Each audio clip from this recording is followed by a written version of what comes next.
inscrits sur l'article 4. La parole est à Monsieur Jean-Félix Acquaviva. Monsieur le Président, merci. Chers collègues, je serai très court. Cet article vise les visites et les saisies. Nous avons développé une constante lors de notre précédentes interventions avec mes collègues Colombagne et Castellagne, à savoir notre inquiétude, notamment sur l'absence de caractérisation sur les raisons sérieuses qui permettaient de penser qu'un lieu était fréquenté par une personne dont le comportement pouvait être délictueux ou pouvait avoir des relations avec des organisations dont les thèses pourraient inciter à la commission d'actes de terrorisme ou faisant l'apologie de tels actes.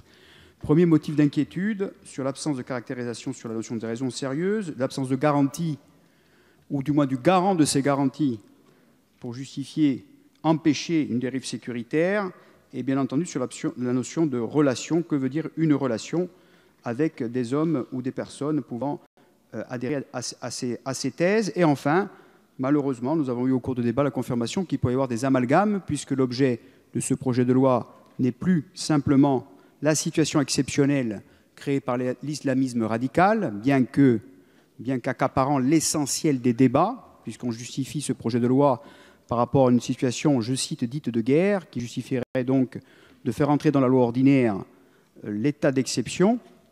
Or, on voit bien que les débats qu'on a eus sur un certain nombre de situations politiques, sociales ou autres, que tout cela peut être intégré à ce projet de loi, alors qu'il y a des situations politiques et sociales qui méritent plus de dialogue que de répression, et nous ne pouvons que regretter ces raccourcis. C'est pour cela que nous voterons contre cet article. Je vous remercie.